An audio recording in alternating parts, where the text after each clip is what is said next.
Աղուհացով են դիմավորում երկրորդ նախագահ Ռոբերտ Քոչարյանին Վանաձորում։ Արցախի առաջին նախագահ,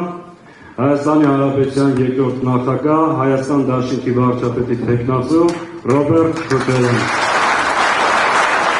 Խորհրդանշական հանդիպում է, ասում է Քոչարյանը։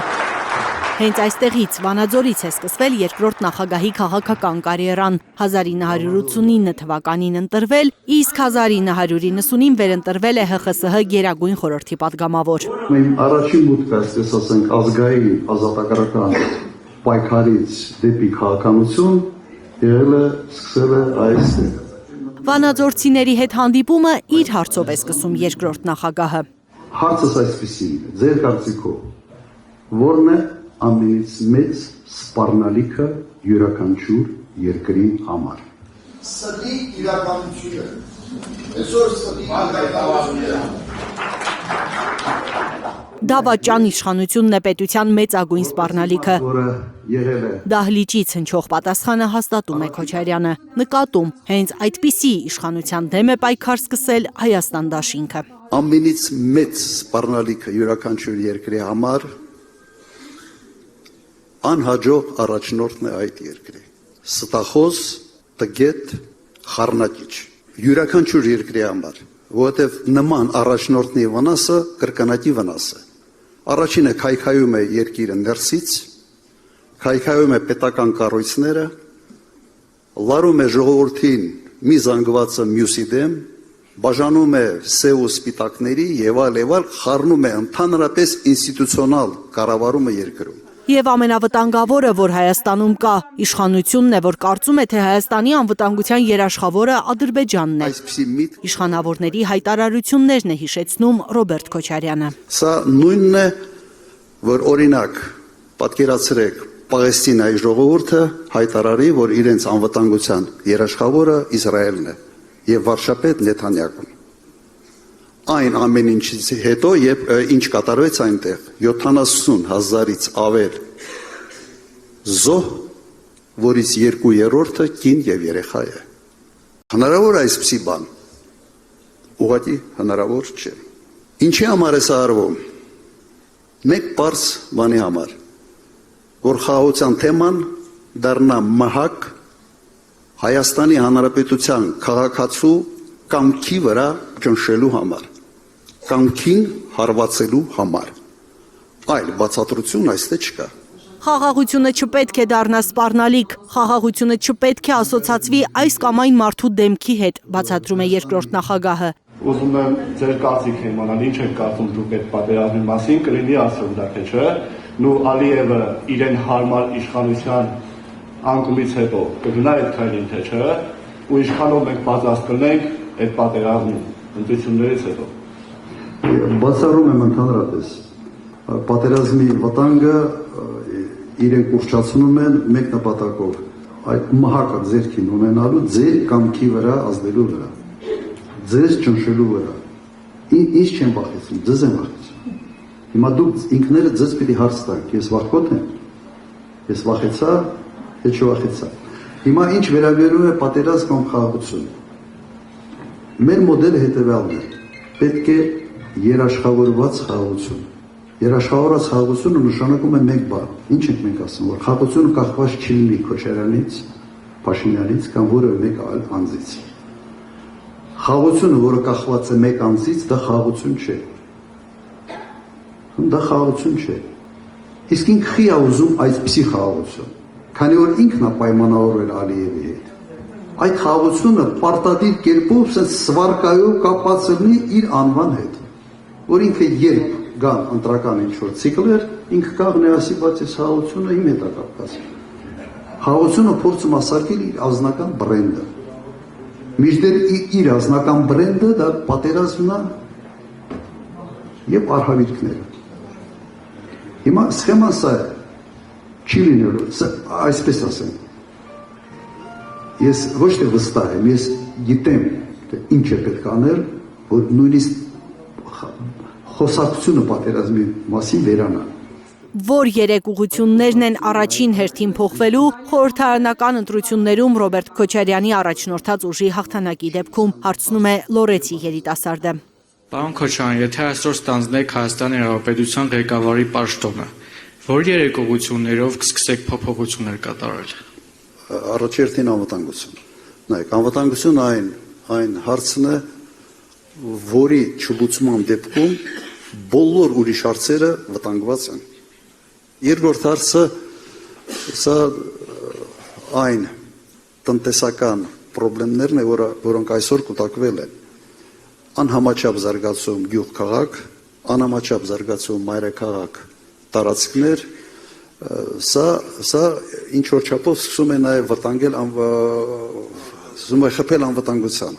Եվ մյուս կոմպոնենտը երրորդը դա այդ մթնոլորտի վերացումն է, որը այսօր Հայաստանում ստեղծվել է, ատելության մթնոլորտ։ Ատելության մթնոլորտը պիկին է նաև Վանաձորում, հաստատում է այս տիկինը։ Ես այս սերունդն եմ, որ տեսել է պատերազմներ, երկրաշարժ, ցուրտ տարիներ, բայց այսքան ատելություն մարդկանց մեջ երբեք չեմ տեսել, նույնիսկ այն ամենավատ տարիներին մարդիկ հոգատար էին։ Նախկինում խնամքով ստեղծածից ոչինչ չի մնացել Վանաձորում, ցավով հայտնում են հավաքվածները։ Արդյունաբերական գործարանները չեն աշխատում, լոռեցիներն արտագաղթում են մարզից, աշխատանք փնտրում ամենամոտը Երևանում։ Երևանում այսօր ավելի քան 1/3-ն է ապրում Հայաստանի Հանրապետությանը, եւ եթե այս տենդենսը շարունակվի, մի 5-10 տարի հետո ուղիղ կեսը բնակչության հայտնվելու է Երևանում։ Դրա համար ինչ պետք է անենք։ Պետք է այնպես անենք, որ օրինակ Վանաձորում, Լոռու մարզում լինեն աշխատատեղեր, ապրելը հետաքրքիր լինի։ Քաղաքը եղել է լուրջ արդյունաբերական քաղաք, պետք է փորձենք աշխատատեղեր ստեղծել եւ հաշվի առնելով ձեր բնությունը պիտի փորձենք ամեն ինչ անել, որ նաեւ դառնա լուրջ տուրիստական կենտրոն։ Մինչև հիմա Սպիտակում կան երկրաշարժից անտուն մնացած մարդիկ։ Սպիտակցի տղամարդը խնդրում է երկրորդ նախագահին վերադառնալ ու շարունակել սկսած գործը։ Սպիտակի երկրաշարժից հետո մեր Սպիտակ քաղաքը հիմնովին ավիրվեց։ Դրանից հետո ձեր առաջնորդությամբ պետական սեկտորի բնակիչները երևի բոլորը ստացան։ Շատ քիչ մարդիկ մնացին ձեր ղեկավարած տարիներին, որ մնացին անտուն։ Իսկ սեփական սեկտորը, սեփական բնակարան ունեցող մարդիկ, մինչև օրս մոտ 600 ընտանիք առանց տուն են ու չեն ստացել պետության կողմից ոչ մի բան։ Այդ հարցը այդ գործում ես լավ եմ։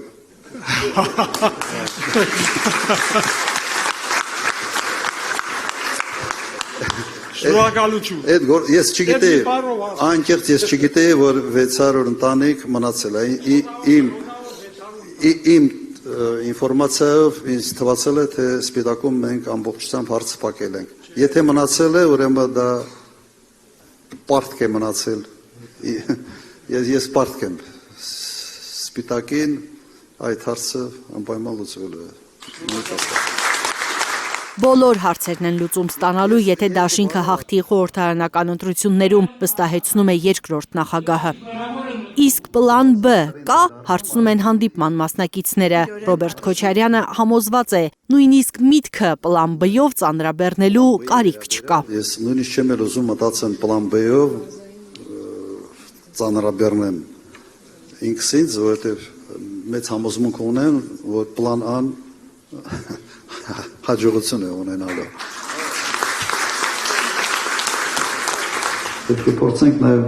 որոշակի կրեատիվ ինչ-որ մոտեցումներ մենք ցուցաբերենք, որ տրենդային դառնա, գնալ, քվեարկել։ Սա ուրիշ բան չկա, մենք հեծանիվ չպետք է ունենք։ Ընտրություններին կարող են չմասնակցել միայն նրանք, ովքեր գոհ են ներկա իրավիճակից, ասում է երկրորդ նախագահը։ Մասնակցությունը անպայման բերելու է փոփոխություն։ Այս իրականության հետ հաշտ առավել եւս երջանիկ չեն կարող ապրել տուն ու տեղը թողած Արցախից բռնագաղթած հայերը, հուզված հայտարարում է մի արցախցի տղամարդ։ Ես ամեն գիշեր 3-4 անգամ արտանում եմ ու ափսոսում եմ, որ արթնացել եմ, որտեղ երազից եմ արտանում ես։ Արտանում եմ, որտեղ Մեկ Շահումյանի Երիշեն գյուղի Սպիտակախյուրի մոտ է բիփակը գերդերի հետ։ Մեկ չգիտեմ Մարտակերտի ես ինչ հատվածում, մեկ են հատվածում։ Արցախ վերադարձ լինելու է, Վանաձորում էլ չեն մոռանում ամենաբարդ հարցն ուղղել Արցախի առաջին, Հայաստանի երկրորդ նախագահին։ Մենք հիմա պետք է պայքարենք վերադարձի իրավունքի ճանաչման համար։ Այսօր Հայաստանի իշխանությունը ընդհանրապես դրանով ոչ թե չի զբաղվում, այլ հայտարարում է, որ այդ հարցը անընդմեջ փակված է։ Վերադարձի թեման չի կարող փակվել, վստահեցնում է երկրորդ նախագահը։ Քաղաքացիները ոգևորվում են հայրենիք վերադառնալու փոքրիկ հույսի մասին լսելիս։ Ոչ եմ անում, պարոն Քոչարյան։ Դուք 21 թվականին ցույց չտվեցիք, սիրելի արցախցիներ։ Ռոբերտ Քոչարյանին 23 թվականի սեպտեմբերի 10-ին ունեցանք։ Հիմա գոնե վերադարձի հույսը, ինչպես ես եմ կապում, մի կողմ շպրտեք այդ փեշի վրայի քարերը, կոչ եմ անում բոլոր արցախցիներին, Կոտայքի մարզում կլինի, այս հատվածում կլինի, Երևանում կլինի, այս անգամ ձայն տվեք այն մարդուն,